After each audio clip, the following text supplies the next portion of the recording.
मेरे बच्चे, ये जो इसका कार्यक्रम है, अब मैं आपको बताने जा रहा हूँ कि साहब उत्तल दर्पण और अवतल दर्पण के लिए, पहले मैं आपको साहब अवतल दर्पण के लिए लेके चल रहा हूँ कि अवतल दर्पण में किस तरह से वक्रता, त्रिज्या और फोकस दूरी में संबंध है। मैंने आपको साहब ये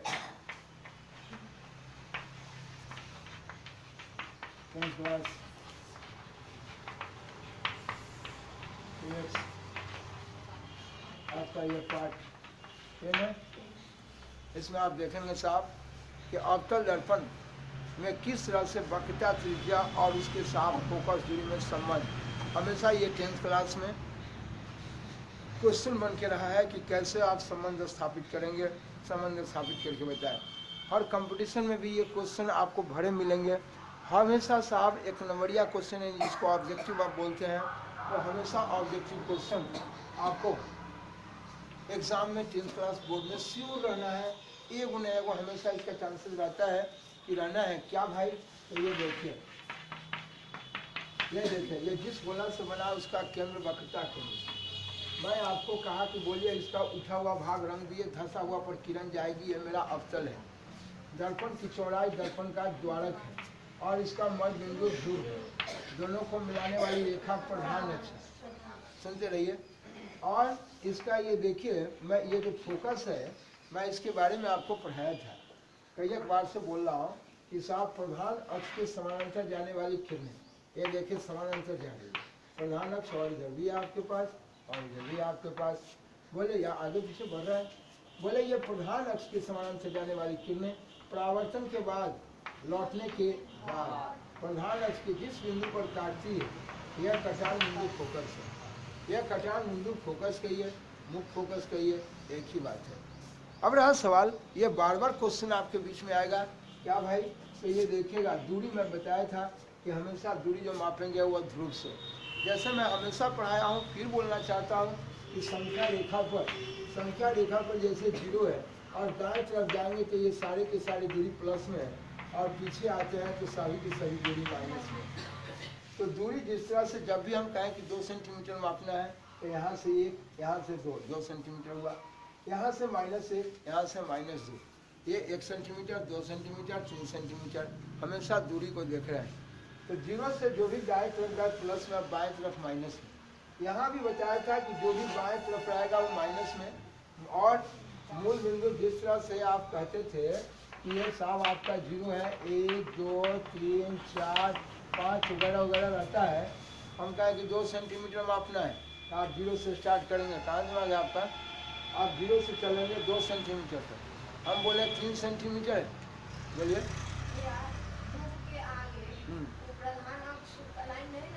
बिल्कुल, आप इसको पूरे के पूरे प्रधान अक्ष को मैं खिंचाऊँ पूरा, ये साहब कोई दिक्कत है?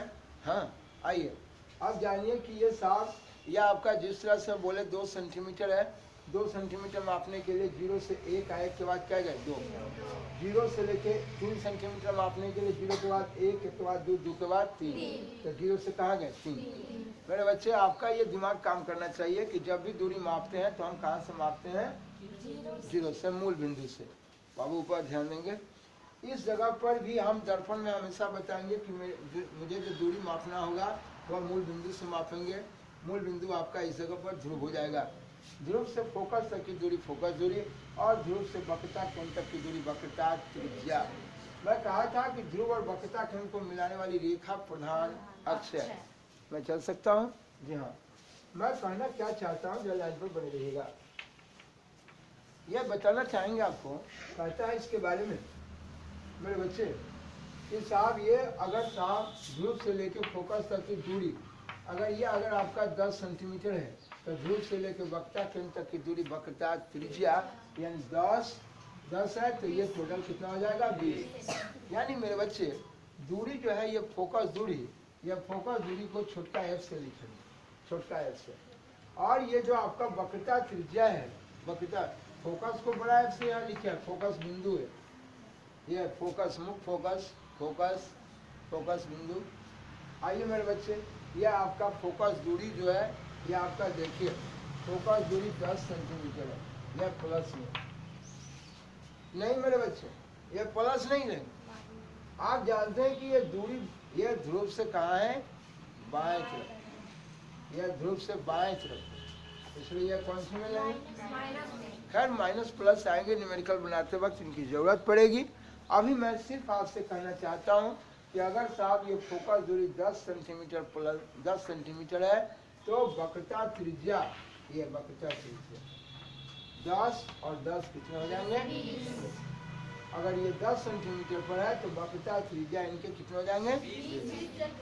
वक्रता त्रिज्या को हमेशा आर से लिखें, कभी कभी छोटा आर भी लिखेगा, कभी कभी बड़ा आर लिखेगा। फोकस दूरी को एफ से लिखा है, तो मैं हमेशा कहूँगा कि ये वक्रता त्रिज्या अगर 20 सेंटीमीटर का है तो इसका आधा कर देंगे तो 10 हो जाएगा, यानी वक्रता त्रिज्या का आधा कर दिए तो वो हो गया आपका फोकस। ठीक है। और मेरे बच्चे अगर मैं कहूँ कि भाई सुनो ये साफ मालूम है, फोकस दूरी मालूम है, कोई बात नहीं है, आप फोकस दूरी का कै गुना कर दिए, तो बोलिए फोकस दूरी का दोगुना कर देंगे तो मेरा हो जाएगा वक्रता त्रिज्या। फोकस दूरी का दोगुना आपका वक्रता, तो बोलिए फोकस दूरी का दोगुना कर दिए तो वक्रता, या वक्रता त्रिज्या का आधा कर दिए तो हो गया फोकस। क्या हम चल सकते हैं। बोले आपको कोई दिक्कत, मुझे फिर से बताइए। बोले फोकस दूरी का दुगना कर देंगे वक्रता, या वक्रता त्रिज्या का आधा कर देंगे तो हो जाएगा फोकस। आपको कोई दिक्कत, एकदम ठीक रहेंगे। अगर कभी कभी देखिएगा कि वक्रता त्रिज्या को बड़ा आर से भी लिखिएगा, ठीक है, नहीं डरिएगा, लेकिन फोकस दूरी को हमेशा छोटा एफ से ही लिखिएगा। ठीक है। और वक्रता त्रिज्या जो है आपका, यहाँ भी बोलेंगे कि वक्रता त्रिज्या का हम आधा कर दिए। बोलो अगर ये 20 सेंटीमीटर है तो इसका आधा कर देंगे तो हो जाएगा फोकस। बोलो समझ में आ रहा है। तो वक्रता त्रिज्या का आधा, वक्रता त्रिज्या का क्या बन जाएगा, क्या हम चल सकते हैं। बोलिए आपको कोई दिक्कत, यहाँ देखिए क्या बात एकदम बिल्कुल ठीक समझ रहे हैं। आइए देखिए, इसी बात को आपको प्रूफ करना है, सिद्ध करना है। वक्रता त्रिज्या कह देगा वक्रता त्रिज्या और फोकस दूरी में संबंध बताएं, या कह देगा कि वक्रता त्रिज्या का आधा फोकस दूरी होता है, बताएं। कोई दिक्कत। बोले मेरे बच्चे, मैं कहा था कि ये देखो ये फोकस है, ये वक्रता का फोकस दूरी का दोगुना कौन होगा, वक्रता, या वक्रता त्रिज्या का आधा कर देंगे तो कौन होगा, है। यानी वक्रता त्रिज्या और फोकस दूरी में आप संबंध देख रहे हैं। आइए उस संबंध को स्थापित करने के लिए क्या करेंगे, पहले आपको मुंह पर मैं लोल पर बता देना चाहता हूँ। ठीक है, देखेंगे जरा ध्यान से। बच्चे में 9th क्लास में ही आप पढ़े होंगे, 7th में भी मिला होगा ज्यामिति में। ठीक है। और वो क्या है कि अगर ये आपका त्रिभुज है, अगर इसमें दो भुजा बराबर है तो सम मतलब बराबर, द्वि मतलब दो, और बाहु मतलब जिस त्रिभुज की दो भुजा बराबर, ठीक है, संधिबाहु। तो मेरे बच्चे ये जब संधिबाहु त्रिभुज है, ऐसा बच्चा आप लोग सीधा बैठो, बैठो, ये साफ संधिबाहु त्रिभुज है, इसमें दो भुजा बराबर है, सम मतलब बराबर, द्वि मतलब दो, और बाहु मतलब जिस त्रिभुज की दो भुजाएं बराबर, संधिबाहु भुजा। अगर संधिबाहु त्रिभुज है तो संधिबाहु त्रिभुज इनके दोनों भुजा बराबर है, तो इनके आधार पर का ये दोनों कोण भी आपस में क्या होंगे। बोले मेरे बच्चा को कोई दिक्कत है, मुझे फिर से बताओ। इनकी दो भुजा बराबर है, इसलिए इनके आधार पर ये दोनों कोण आपस में क्या है, चले। और कभी कहें कि ये दोनों कोण बराबर है तो इनकी दोनों भुजाएं भी आपस में क्या है। अब किसी बंदा को दिक्कत नहीं आया, समझ में आ गया। बोलो फिर से, क्या भुजा बराबर है, दोनों के आधार पर के कोण भी आपस में क्या होंगे। या अगर हम कहें कि दोनों कोण बराबर है तो उल्टा बात है, सीधा बात है। बाप कहे कि मेरा बेटा है, बेटा कहे कि मेरा बाप है, कौन फर्क पड़ता है भाई, एक ही बात है।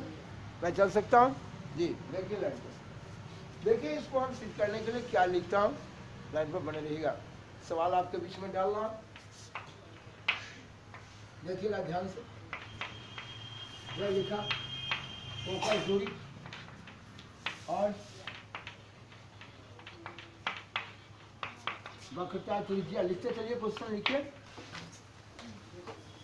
फोकस दूरी और वक्रता त्रिज्या में संबंध स्थापित करें। वक्रता त्रिज्या में संबंध स्थापित करें। फोकस दूरी और वक्रता त्रिज्या में संबंध।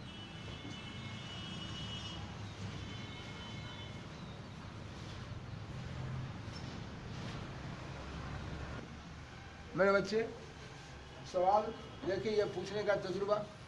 अभी मैंने कहा कि फोकस दूरी और वक्रता त्रिज्या में संबंध होता है। कैसा संबंध होता है? तो कहा कि वक्रता त्रिज्या का आधा कर देते हैं तो दर्पण का क्या बनेगा? फोकस दूरी। या फोकस दूरी का दोगुना कर देंगे तो वक्रता। और ये देखिए एफ आपका फोकस दूरी है और आर आपका वक्रता। क्या मैं चल सकता हूँ? या लाइन पर ऊपर देखिएगा आप सभी मेरे बच्चे।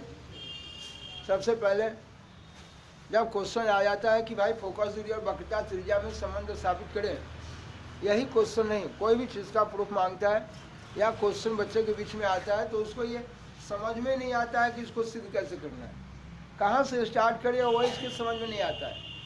अगर अभी पूछ रहा है कि वक्रता त्रिज्या और फोकस दूरी में संबंध स्थापित करें, अब उसके ये समझ दे तो दिया, अब उसको समझ में ही नहीं आ रहा है कि भाई हम वक्रता त्रिज्या और साथ फोकस दूरी में संबंध लाने के लिए क्या करें, कहाँ से स्टार्ट करें।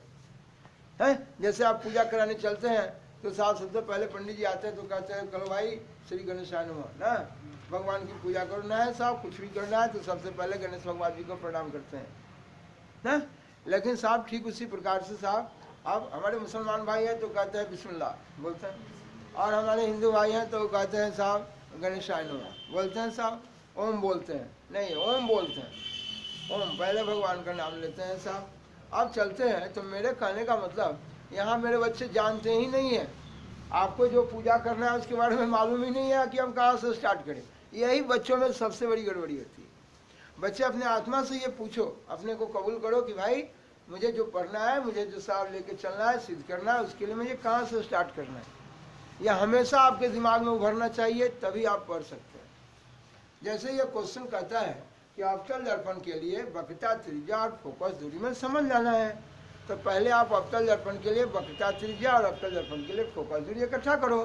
हम आपसे पूछे कि भाई तुम्हें क्या करना है, कहता है सुनो ना मुझे साहब भोजन बनाना है। अच्छा किस चीज़ का? तो साहब दाल भात सब्जी बना देना है। ठीक है कोई बात नहीं है, बनाने के लिए एक काम करो, आम का लकड़ी ले आओ और साहब जितना भी ईंटा रोड़ा पत्थर है सबको उलटवा दो रोड कर दो। क्या बोल रहा है तुम? है अरे हम चले हैं दाल भात सब्जी बनाने के लिए कि लकड़ी लेकर उलटवा देने चले, इससे हमारा कौन फायदा है? ये सब बात बंद कीजिए, हम जो काम से आए से काम करने दीजिए। अच्छा अच्छा किस काम से आए हो? काम से आए दाल भात सब्जी बनाना है। ठीक उसी प्रकार मेरे बच्चे यहाँ अपना दिमाग लगाइए, आप सोचिए तो मुझे क्या करना है। तो कहता है कि हमें अवतल दर्पण के लिए फोकस दूरी और वक्रता त्रिज्या में संबंध चाहिए। अच्छी बात तो है, तो अवतल दर्पण ले लो, अवतल दर्पण लेकर उसका वक्रता त्रिज्या खोजो, अवतल दर्पण लेकर उसका फोकस दूरी खोजो। अच्छा ये बात हुई ना जी, इसलिए पहला सवाल गया साहब हम अवतल दर्पण लिए कांच खोखला गोला का टुकड़ा लेके और साहब इसका उठा हुआ भाग कलई कर दिए, कोई दिक्कत है, और उठा हुआ भाग को कलई कर दिए और साहब अब धंसा हुआ प्रकिरण जाएगी, अवतल दर्पण हो गया। चलो भाई मैं अवतल दर्पण ले लिया, अरे अब क्या करें? अरे तुम्हें बोला कि फोकस दूरी चाहिए, फोकस दूरी प्राप्त कर। अच्छा फोकस दूरी प्राप्त करने के लिए क्या चाहिए? तो बच्चों बताया था मैं आपको कि साहब ये जिस गोला से दर्पण बना उसका केंद्र वक्रता है, दर्पण की चौड़ाई, दर्पण का द्वार और दर्पण का मध्यबिंदु ध्रुव और दोनों को मिलाने वाली रेखा। भाई आपको तो हम साहब देखें मिलाने वाली रेखा को आपने कहा था प्रधान अक्ष, और ये साहब वक्रता केंद्र से ध्रुव तक की दूरी वक्रता त्रिज्या है। इस जगह से कहीं भी दर्पण तक की दूरी लेंगे सब वक्रता त्रिज्या है, तो वह दूरी वक्रता त्रिज्या है। ठीक है अब चलते हैं बाबू, ये आपका वक्रता केंद्र और ये आपका ध्रुव है। ठीक है मेरा कहने का मतलब मेरे बच्चे, मेरे पास ये तैयार है अवतल दर्पण।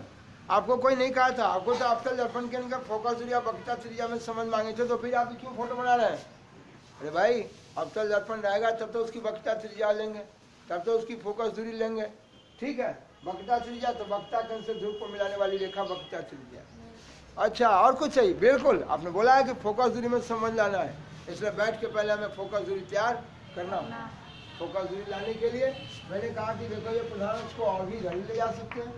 बोलिए, यह देखिए, यह प्रधान अक्ष के समानांतर, प्रधान अक्ष के समानांतर, ये देखो, यह प्रधान अक्ष की समानांतर किरण आ रही है। और आप जानते हैं कि प्रधान अक्ष के समानांतर आने वाली किरणें परावर्तन के बाद, लौटने के बाद, ये सब प्रधान अक्ष के जिस बिंदु पर काटती है वह कटान बिंदु आपका फोकस है। चलिए, अभी तक मुझे जो करना है, वक्रता त्रिज्या और फोकस दूरी में संबंध स्थापित करना है। उस संबंध के लिए मुझे दोनों चीज़ इकट्ठा हो गया। पहला वक्रता त्रिज्या भी मिल गया, दूसरा फोकस दूरी भी मिल गया। चलिए, आप कहेंगे कि क्या भाई संबंध इसमें लाना है। अब बताइए, हम कहते हैं कि आपके बीच में, आपके और आपके गांव वाले के बीच में संबंध को जोड़ना है कि भाई इन दोनों सबों का संबंध अच्छा रहे। क्या जोड़ना है संबंध? इनको आज आइए, कहाँ चल जाइएगा?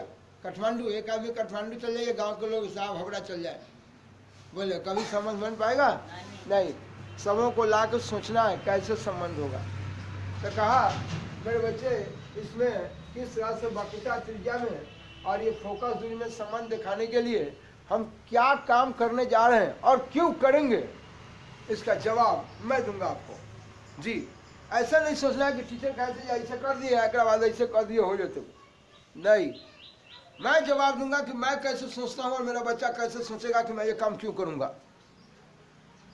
हाँ, आप टीचर से पूछिए कि आप कैसे सोच लेते हैं कि मुझे ऐसा करना है, हम कैसे सोचेंगे? हैं कि झट से आए टीचर कहा ऐसा कर देना, एक बाद ऐसे कर देना, एक बाद ऐसे ऐसे कर देना। बताइए कि आप कैसे सोचते हैं कि मैं ऐसा क्यों किया, वह मुझे बताइए। ठीक है, आइए मेरे बच्चे, जानना चाहता हूँ, सुनिएगा ध्यान से। ये देखिए, ये सतह है, इस सतह पर परावर्तन का केस मैं आपको बताया था, नजर आ रहा है इस पर? ये देखिए, ये आपका सतह है। मैं जानता हूँ ये सतह पे जाने वाली किरण आपतित किरण, आपतित किरण सतह के जिस बिंदु पर गया आपतन बिंदु, आपतन बिंदु पर डाला गया अविलंब, और अविलंब से जितना हट के जाता है उतना ही हट के लौट जाता है। वाह मेरे बच्चे, मैं जो कहा इसके बारे में कि ये बोले साहब अविलंब से जितना हट के आया उतना ही हट के लौट गया। लेकिन यहाँ देखिए, ये समतल सतह था, यहाँ आपने देखा कि आपतन कोण परावर्तन कोण बराबर है, और इस सतह पर, यह सतह पर आने वाली किरण आपतित किरण और आपतन बिंदु पर डाला गया अविलंब, तो यहाँ मुझे अविलंब का पता हो जाता है। बट मेरे बच्चे, यहाँ हिलना है तो वहाँ ट्रैक्टर में बैठ के हिलिए, वो क्या कहें, क्या बढ़ना भैया है? बोलिए, आप चलते हैं इसमें, बोले इस पर जो आपने लंब डाला, ये समतल सतह है जो आपने इस पर लंब डाला। लेकिन क्या मेरे बच्चे, इस जगह पर यह समतल सतह नहीं है बल्कि एक वक्र सतह है ना? तो बोलिए, ये सतह पर जाने वाली किरण आपतित किरण, और आपतित किरण सतह के जिस बिंदु पर गया आपतन बिंदु, तो आपतन बिंदु पर डाला गया लंब अभिलंब होता है। अब यहाँ तो मुझे पता है कि समतल सतह है, इस पर मैंने लंब डाल दिया, लेकिन यहाँ समतल तो नहीं है। अब यहाँ लंब डालने के लिए मेरे बच्चे, हम साहब इधर से लंब डालें, इधर से तरीकी जा रहा, ये आप कहाँ से लंब डाले ये किसी को पता नहीं। तो मैं बताया था, मैं कल पढ़ाया हूँ, आप जानते हैं साहब कि वक्रता केंद्र से, वक्रता केंद्र से पढ़ाया था, याद कीजिए। ये वृत्त है, वृत्त का ही केंद्र है, और केंद्र से परिधि तक की दूरी ये क्या कहा जाता है? त्रिज्या। और कहा था कि 9th में पढ़े थे, त्रिज्या परिधि पर क्या है? लंब। ठीक है, तो बोलिए, यहाँ केंद्र से जो किरण ये सतह पर जा रही है वो लंब रूप से जा रही है। कैसे जा रही है? लंब रूप से। केंद्र से जो सतह पर किरण जा रही है वह कैसे जा रही है? लंब रूप से। यह केंद्र से सतह पर जा रही है, लंब रूप से जा रही है। और लंब रूप से जाने वाली किरण, ये साहब आप जानते हैं, ये लंब रूप, तो ये लंब जो है यह अविलंब का काम करेगी। किसका? अविलंब। हाँ, तो बोलिए, सतह पर जाने वाली किरण आपतित किरण, आपतित किरण सतह के जिस बिंदु पर गया और आपतन बिंदु पर डाला गया लंब। बोलो, मैं इसी जगह से क्यों अविलंब डाला हूँ, समझ में आया ना? कि बोलिए, वक्रता केंद्र से ही उस बिंदु पर लंब हो सकता है, किसी और बिंदु पर लंब।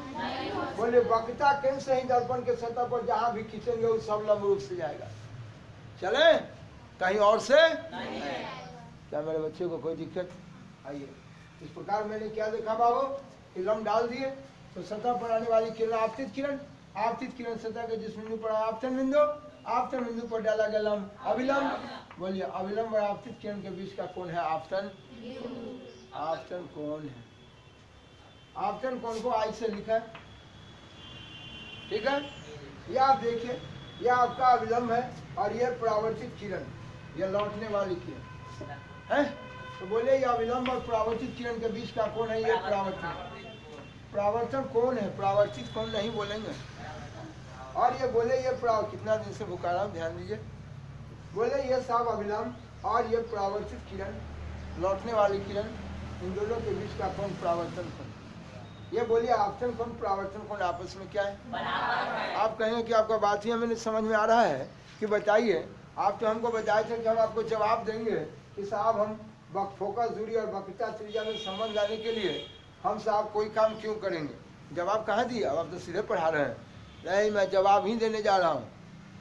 मैं जवाब ही ला के लटका के दूंगा कि मैं ऐसा क्यों कर रहा हूँ। नजर पर आइएगा ऊपर, आइए जवाब दूंगा कि मैं ऐसा कैसे करूँगा। आइए, या बच्चे में पढ़े थे, दो रेखा है जिनके बीच की दूरी आपस में बराबर है, तो आप कहते हैं कि दोनों रेखा समानांतर है। और दो समानांतर रेखा को जब एक तीसरी रेखा काटती है तो इसको बोलते हैं त्रिज्यछेदी रेखा, ठीक है। दो समानांतर रेखा को एक तीसरी रेखा काटती है तो त्रिज्यछेदी रेखा। और चार त्रिज्यछेदी रेखा जब काट रही है दो समानांतर रेखा को त्रिज्यछेदी रेखा, ट्रांसवर्सल लाइन जिसको बोलते हैं, काट रही है, तो ये लाइन के ऊपर ये बाहर है, लाइन के बाहर ये बच्चे 6 क्लास से आप पढ़ते आ रहे हैं। ये दोनों एकांतर कोण है, अल्टरनेट एंगल है। और ये बाहर है इसलिए इसको बोलते हैं एक्सटर्नल अल्टरनेट एंगल, वह है एकांतर कोण। और मेरे बच्चे ईवी लाइन के बाहर है, ईवी लाइन के बाहर ये ट्रांसवर्सल त्रिज्यछेदी के इस तरफ, त्रिज्यछेदी के इस तरफ, ईवी दोनों एकांतर है ना, लेकिन ये बाहर में है इसलिए बाह्य एकांतर कोण।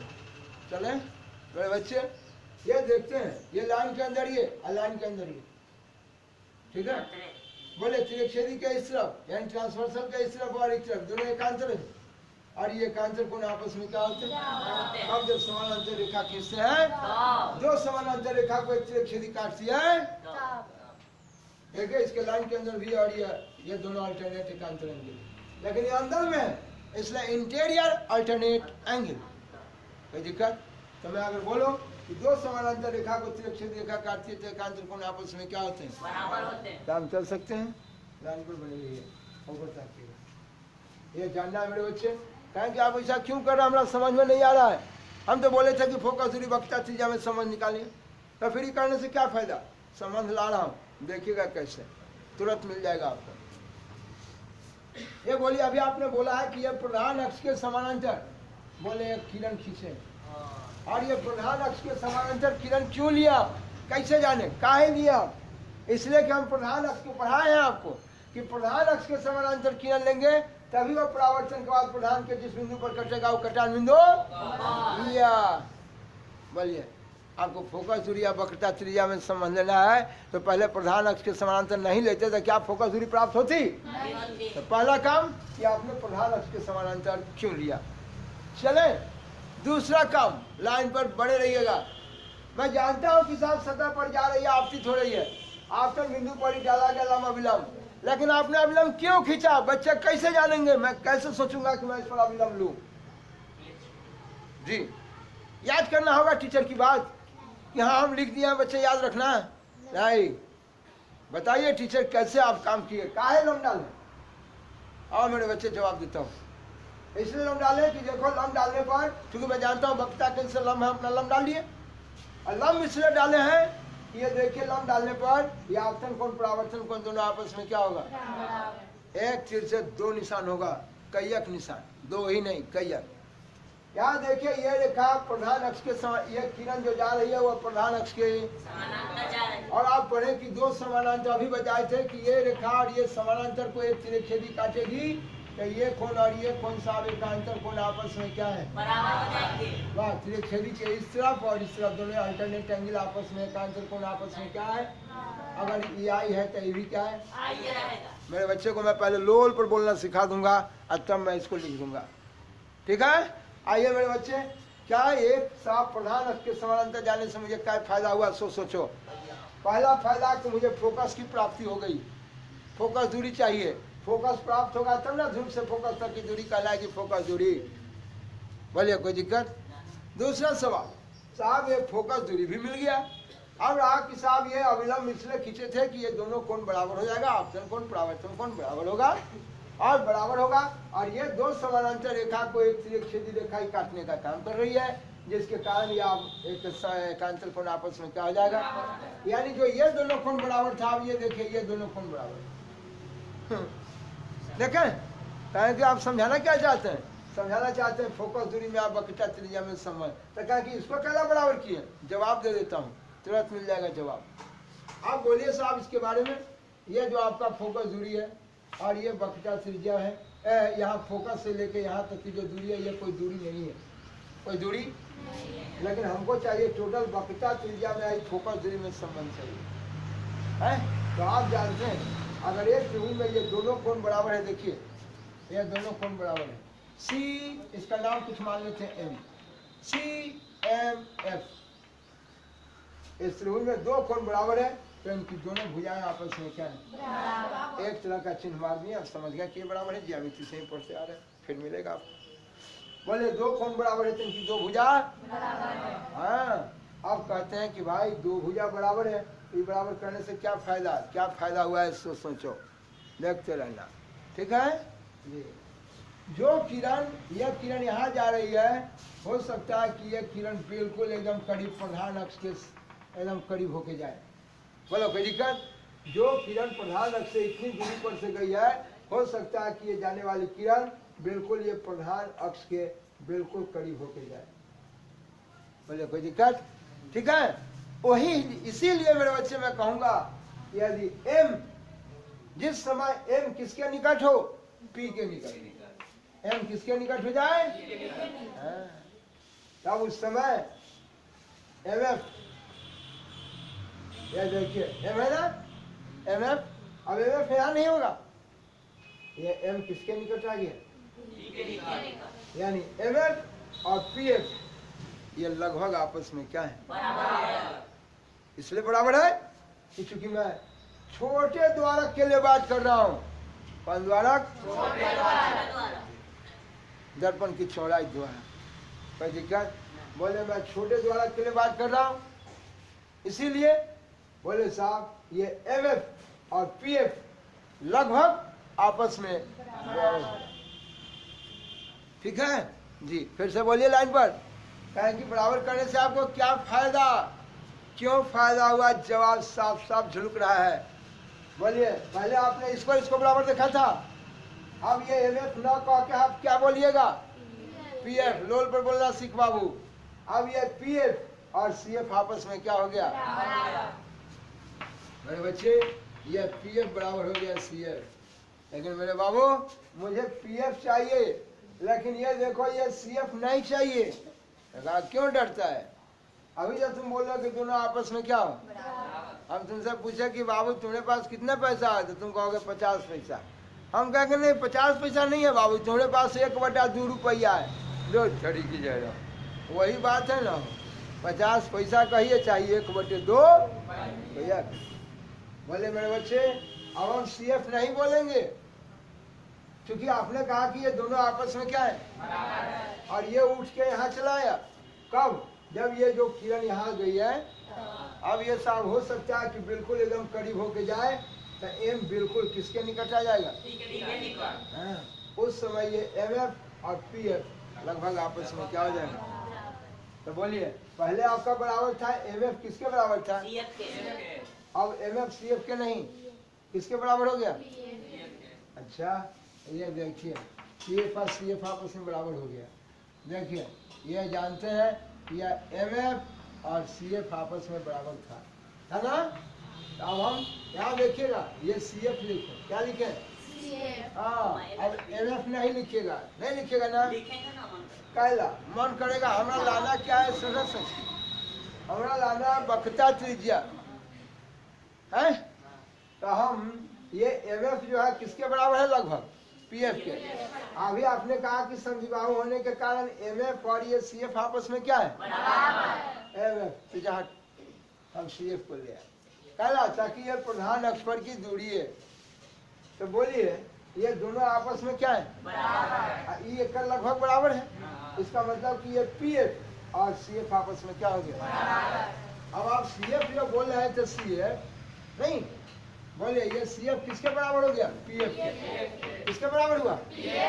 पहले किसके बराबर था? एम एफ के। काहे बराबर हो गया? जब साहब ये बिल्कुल ये किरण जब एक दिन बिल्कुल नजदीक से जाएगी नया समझ आया, लगभग आपस में क्या हुआ? अब कहोगे सुनिए हमारे पास तुम्हारे पास कितने पैसा बा? एगो कहता है हमारे 50 पैसा है, कहता नहीं मेरे पास 1 रुपया का दूसरा भाग है। हाँ तोरा 98 न भेल हो, एक बात न भेल, 8 आना बोला था चाहिए 1 रुपया के आधा बोला था, एक बात है। बोले ये पी एफ तो चाहिए, फोकस दूरी तो चाहिए, लेकिन आपका ये एम एफ नहीं चाहिए। अच्छा क्या चाहिए? फोकस दूरी चाहिए, पूरा वक्रता त्रिज्या चाहिए। तो भाई हो हम सी एफ एम एफ न बोलबो, कथी बोलबो? हो एम एफ ना बोलबो, कथी बोलबो? P F. अगर हम सी एफ ना बोलबो, काहे? सी एफ कोई दूरी ना हो, तो तू कथी बोलबे? ओ जे दुनू गोटा तो बराबरे होता, यानी आधा हथी ना। एक काम करो ना, पूरा पी एफ का ही क्या है? ये क्या है? पी एफ का आधा। कैसे जाने? ताकि ये दोनों आपस में क्या है? और ई किसके बराबर हुआ? कब? जब एम किसके निकट हो जाएगा? कोई दिक्कत? तो उस समय से आप पी एफ पे एम एफ में कोई फर्क नहीं, ये लगभग आपस में क्या है? तो मेरे बच्चे सी एफ न कह के बल्कि तुम बोलोगे सी से लेके पी तक, सी पी का क्या हो जाएगा? काहे आधा किए? ताकि ये दोनों आपस में क्या है? तो 8 आना कै रुपया? 8 आना दे दिलको, कितना दिलको? भैया 1 रुपया का आधा दिया है। कल तो पूछे ले 8 आना काहे न दिलको? आज चोरी, अरे 8 आना कहो, 50 पैसा कहो, तब चाहिए 1 रुपया का आधा कहो ना। ए भाई साहब तुम दोनों बराबर था, है?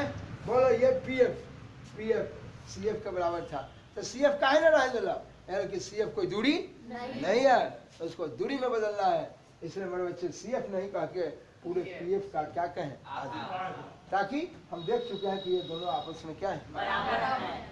चले और प्रॉब्लम ये मेरे बच्चे। और ये पी एफ जो है आपका ये क्या है? फोकस। ये पी से लेके एफ तक फोकस और सी से लेके पी तक वक्रता और इसका मेरे बच्चे आपको मैं ये बताना चाह रहा था कि मैं इस पर लंब क्यों डाला।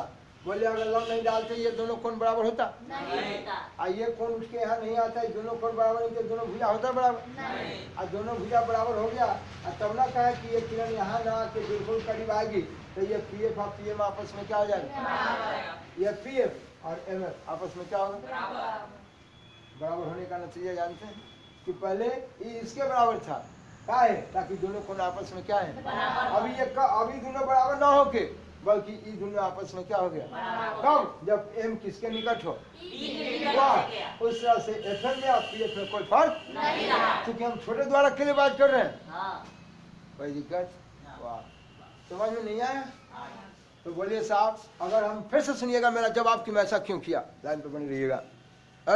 लड़की ऊपर बोले अगर हम प्रधान के समानांतर नहीं भेजते किरण क्या फोकस मिलता? नहीं। दूसरा सवाल बोलो, अगर यहाँ वक्रता केंद्र से इस बिंदु पर अगर हम लंब नहीं डाले होते, अभिलंब का काम नहीं करता तो क्या ये दोनों कोण बराबर होता? नहीं होता। और ये समानांतर नहीं होता तो ये कोण बराबर होने के बावजूद भी क्या ये साहब ये कोण इसके बराबर होता? नहीं। एकांतर कोण से बराबर हो गया। और जब बराबर हो गया, दो कोण बराबर थे, इनकी दोनों भुजा आपस में क्या हो गई? वाह। और आपने कहा कि नहीं जो एम यहाँ था हो सकता है मे भी पॉसिबल। साहब जो किरण को आपने यहाँ लाया है ये आज देखिए बिल्कुल निकट आ जाए, ऐसा भी संभव हो सकता है, कोई दिक्कत। और बिल्कुल अगर करीब आ जाए, ठीक है, एम जब बिल्कुल किसके निकट हो जाए?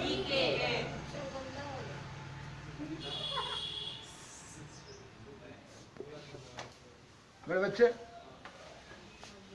ये आप जानते हैं इसके बारे में? ये बताइए मुझे, फिर से बोलिए।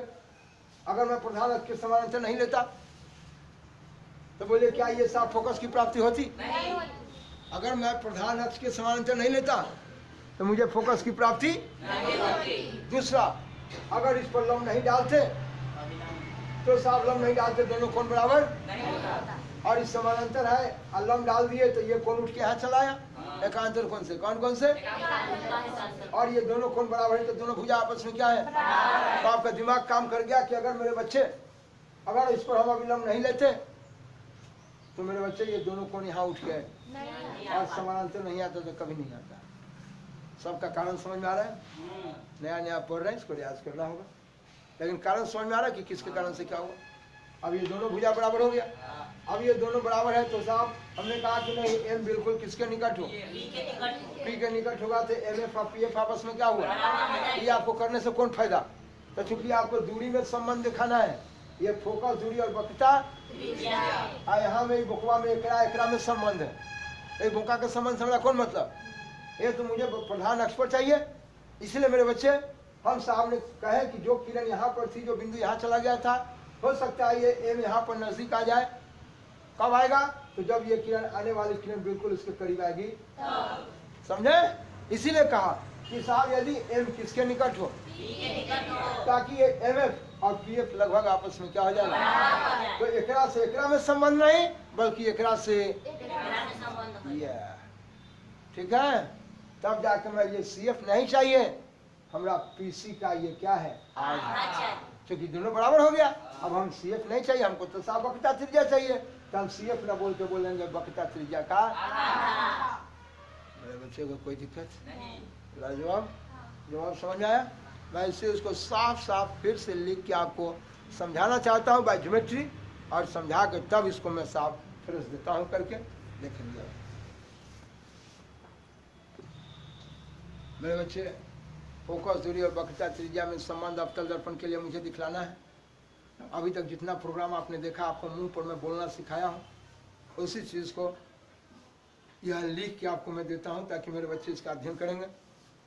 यह देखिए, यह आपका अवतल दर्पण है, जिसका धंसा हुआ भाग पर प्रकाश की किरण जाएगी, उठा हुआ भाग रंगा है। यह जिस गोला से बना उसका केंद्र वक्रता केंद्र, दर्पण की चौड़ाई द्वारक है, इसका मध्य बिंदु ध्रुव है, दोनों को मिलाने वाली रेखा प्रधान अक्ष। मेरे बच्चे कोई दिक्कत नहीं, आप चलते हैं। आपको ये जानना है प्रधान अक्ष के समानांतर जाने वाली किरणें। बोले साहब, यह प्रधान अक्ष को और आगे पीछे कर दीजिए, कोई टेंशन नहीं। यह प्रधान अक्ष के समानांतर जाने वाली किरणें परावर्तन के बाद, लौटने के बाद, ये साहब प्रधान अक्ष के जिस बिंदु पर काटती है वह कटान बिंदु आपका फोकस है। मेरे बच्चे, इसमें चित्र आप देख रहे हैं, विशेष हमें कुछ कहने की आवश्यकता नहीं, 50 बार आपको बता दिया। बोलिए, मैं अविलंब, कहाँ दिमाग आपका? मैं अविलंब क्यों लूँगा? यह दिमाग आप देखें। अविलंब लेने से कितनी घटनाएं हुई और क्या कारण था वो मैं बताया। मैं फिर जवाब दे रहा हूँ, जवाब लें। घर पर रियाज करेंगे, पहली बार पढ़ रहे हैं, प्रैक्टिस करेंगे, ठीक हो जाएंगे। लेकिन जवाब के साथ प्रैक्टिस कीजिएगा कि मैं ऐसा क्यों करता हूँ। नहीं तो बच्चा क्या करता है कि हाँ बताए थे टीचर, किरण भेज देना, इस पर लम डाल देना। अच्छा, उसके बाद क्या, एक बार और कॉपी देख लेते हैं, इसमें दोनों कोण बराबर, अच्छा इसको बराबर कर देते हैं। ऐसे मत पढ़ना मेरे भाई, कभी ऐसे नहीं पढ़ना। ये टीचर लिखा दिया तो ओकरा लेके घर पर रट्टा मार रहा है, एक बाद ऐसे, एक बाद ऐसे, नहीं मेरे भाई। ये चीज़ में आगे दुनिया तक पढ़ना है, इसको बहुत आगे इसकी बहुत ज़रूरत है मेरे भाई। आप जो है सारी चीज़ को पढ़ना है कि कोई काम, आखिर मैं किरण भेजा, आपको मात्र वो पढ़ना चाहिए मैं क्यों भेजा। मुझे फोकस दूरी चाहिए, फोकस की प्राप्ति हो गई, दूरी मिल गई। दूसरा, मैं लंब डाला इस पर, ये जानता हूँ कि वक्रता केंद्र से ही, वक्रता केंद्र से ही मैं इस पर लंब डाल सकता हूँ कहीं। देखिए भाई, हम कहीं काफ़ी ये आर्टिस्ट नहीं है। ये देखिए मेरा फिर गड़बड़ा गया। आप लोग जो है, आप ठीक से अपना कार्य कर लेंगे। अगर ये सब थोड़ा इधर उधर में मेरा हो जाए तो मुझे क्षमा करेंगे। हाँ ठीक हो गया। देखिए, यह कहने का मतलब मेरे बच्चे, आपतन बिंदु पर ही डाला गया लंब अभिलंब। मेरे बच्चे, अब आपके दिमाग में आगे गए अभिलंब वहीं से कहा होता है, भाई आपको पढ़ा दिया कि साहब केंद्र से ही साहब जो ये त्रिज्या का काम करती है, और त्रिज्या अपने साहब ये जो परिधि है, इस परिधि पर लंब होता है। क्या कहते दर्पण है? अरे दर्पण कांच गोला से बना था भाई। हाँ हाँ ठीक है, चले। हाँ तो बोले लंब क्यों डाला, कोई दिक्कत है? ये देखिए, लंब डालने से ये दोनों कोण आपस में क्या हो गया, ये आई और ये आई। बोलिए अभिलंब, अभिलंब और आपतित किरण के बीच का कोण आपतन को, और ये अभिलंब और ये परावर्तित किरण के बीच का कोण परावर्तन। मेरे बच्चे, इतनी सारी बात को बोलिए आपको पढ़ाया साहब जो भी दिया इसका पहले नाम लिख देता हूँ और नाम से काम करके सिखा देता हूँ, ताकि बाई ज्योमेट्री आप इसको बाई ज्यामिति के द्वारा इसको लिखने पढ़ने में आपको मदद आएगा। देखिए कैसे लिख के सिखाता हूँ। आप भी एग्जाम में अगर आता है 2 नंबर का क्वेश्चन बन के आता है तो आप कैसे इसको लिख सकते हैं आप देखेंगे जरा। मान लिया इस दर्पण का नाम क्या है? क्या कि आप एम तो यहाँ लिख दिए थे, पहली बार समझाए, आप कहीं लिखिए ना, आप उससे हमें कोई दिक्कत नहीं है। बोलिए, मैं कहा कि साहब ए है और ये बी है। मान लिया कि साहब ए में कप्तल दर्पण है और अवतल दर्पण में ए बी किरण दर्पण के बी बिंदु पर आपतित हो रही है। बोलना सीखे मेरे बच्चे, जिसको बोलने नहीं आएगा वो पढ़ेगा क्या? जी हाँ, बोलना सीखिए। मैं कहूँगा कि ए में कप्तल दर्पण है जिसमें आपका ये ए बी किरण है जो ये दर्पण के बी बिंदु पर आपतित हो रही है, कोई दिक्कत? और मैं कहूँगा कि ये सी बी अविलंब है, कोई दिक्कत है? चित्रानुसार इस प्रकार आप ये दोनों कोण को आपस में क्या देख रहे हैं? मैं चल सकता हूँ तो मैं सीधे एक लाइन में लिखता हूँ, देखेंगे यह चित्रानुसार यानी चित्र के अनुसार, यानी टीचर अपना फिगर देखते रहिए और बच्चों का बात समझते रहिए। अब कहाँ तक मास्टर साहब हम उतना लिख के आपको बताएं, ठीक है जी? इसीलिए मैं लिख देता हूँ चित्रानुसार। चित्रानुसार ए बी आपतित किरण है, ए बी जी। चित्रानुसार देखिए ए बी आपतित किरण है, ए बी आपतित किरण है। चलो जी हाँ, 1 मिनट लाइन पर रही है मेरे बच्चे। ये एम अवतल दर्पण है, एम अवतल दर्पण में ए बी आपतित किरण है, कोई दिक्कत है? आपतित किरण है, ये साफ दर्पण के बी बिंदु पर आपतित हो रही है जिसमें सी बी अविलंब है, कोई दिक्कत? यह बीजेड आपका परावर्तित किरण है जो प्रधान अक्ष के एफ बिंदु पर इसको क्या करती है? काटती। इस तरह से ये साफ परावर्तन के नियम से ये दोनों, देखिए मैं लिखा साफ परावर्तन के नियम से ये दोनों कोण आपस में क्या है? ए बी सी, यह कोण। मैं उस समय से सिर्फ आई और आर बराबर दिखाता था, लेकिन चूंकि आप लिखने पढ़ने चल रहे हैं तो अच्छा से और उसको लिख के बता रहा हूँ। ए बी सी ये कोण, सी बी एफ यह कोण, दोनों बराबर। हम डायरेक्ट आई बराबर आर ही लिखते हैं तो कोई दिक्कत नहीं। इसका मतलब कि आपतन कोण परावर्तन कोण आपस में क्या है? चलिए यहाँ तक में कोई दिक्कत। अब फिर यहाँ से डील करता हूँ। अब पहले नोट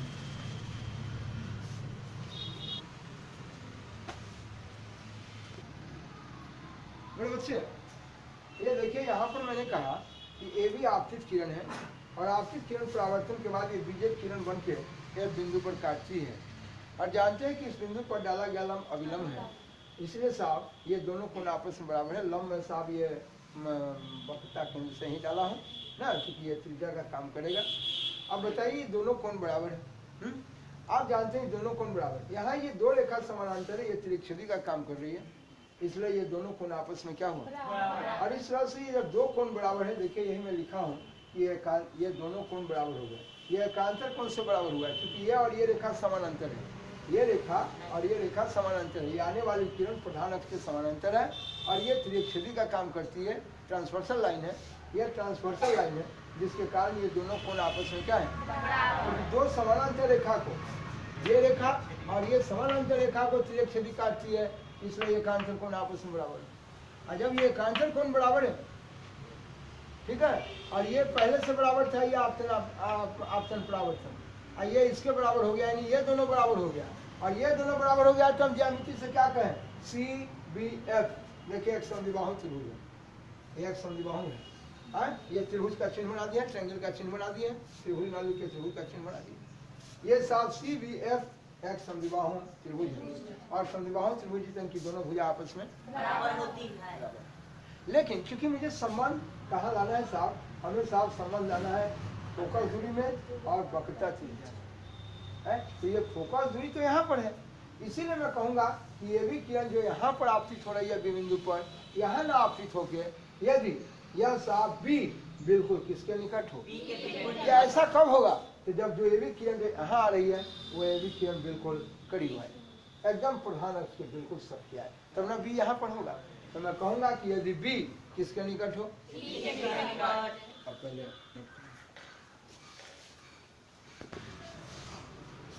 यह देखते हैं मेरे बच्चे, अभी जो इसके बारे में हम देख रहे थे,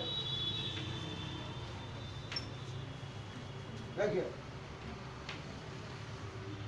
यहाँ पे मेरे बच्चे जो आप देख रहे हैं कि यहाँ BF और CF बराबर है, ये बराबर है, लेकिन यहाँ देखते हैं कि चूंकि मुझे दूरी लाना है संबंध, यहाँ देखिए ये वक्रता त्रिज्या में फोकस दूरी में संबंध दिखाना है, और ये दूरी और यहाँ पर है, इसका मतलब कि इसको तो क्या आना चाहिए, तो जाके इस पर संबंध होगा।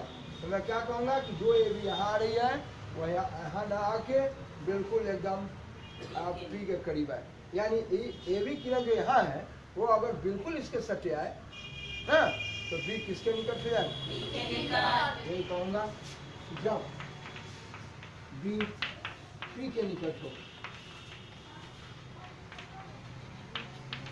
बोलिए, ये कहा कि जब B किसके निकट हो, B P के निकट हो, ठीक है, तब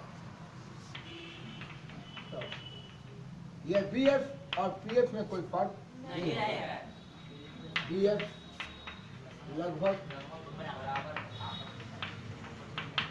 PF के बराबर होगा, क्योंकि इसलिए बराबर हो जाएगा ये BF, बोलिए B बिल्कुल, B अगर यहाँ चला है तो ये BF और PF में कोई फर्क नहीं पड़ेगा, इसलिए कि हम छोटे द्वारा के लिए बात कर रहे हैं। किस द्वारा के लिए बात कर रहे हैं, क्योंकि ये देखिए छोटे द्वारा के लिए विचार कर रहे हैं, बात कर रहे हैं,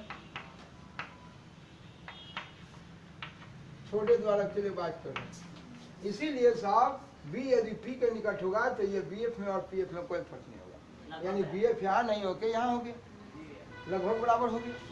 इसीलिए उस हाल में आप क्या कहेंगे, सो लेते इस हाल में ये देखिए PF किसके बराबर हो जाए, इसलिए ये PF पहले था ये CF BF के बराबर था, अब हो जाएगा PF किसके बराबर, याद देखिए, क्योंकि ये CF बराबर था BF, CF BF के बराबर था, लेकिन अब BF ना कहते उसको क्या कहेंगे हम, PF, और PF किसके बराबर हो गया, बहुत अच्छा, ठीक है। अब बताइए जब ये दोनों बराबर हो गया ये तो अध्यास हो गया, अब हम इसको CF नहीं बोलेंगे, अब जब आप जब अठन्नी अठन्नी न कह के हम इसको साफ पूरा 1 रुपया का क्या कर लें, ये दोनों बराबर है, तो दोनों बराबर है, ये भी 8 आना ये भी 8 आना, अब इसको 8 आना नहीं कहेंगे, कह देते हैं कि 1 रुपया का आधा, क्या है, इसलिए कि मुझे जरूरत है कि कोई दूरी नहीं है, और दूरी हमें वक्रता त्रिज्या लाना है, तो आप जानते हैं कि ध्रुव से लेके वक्रता केंद्र तक की दूरी वक्रता, इसलिए मैं इसको वक्रता त्रिज्या लिखा, वक्रता त्रिज्या नहीं है, पहले तो आइए आपको चेंज कर देते हैं, CF न कह के PC का आधा, और मेरे बच्चे यह आपका PF है, इस तरह से मेरे बच्चे यह देखेंगे, यह आपका जो PC है वह PC आपका वक्रता त्रिज्या है, और यह आपका PF जो है फोकस, इसी को ऐसे लिखिए, या दो नीचे है, देखिए दो नीचे है ऊपर चला जाएगा, यानी ये 2F हो गया, यही आपको सिद्ध करना था। तो मेरे बच्चे जिस तरह से आपने अवतल दर्पण के लिए ये साफ वक्रता त्रिज्या और फोकस दूरी में संबंध देखा, अगले प्रोग्राम में इसका फिर मैं उत्तल दर्पण के लिए आपको संबंध दिखाऊंगा।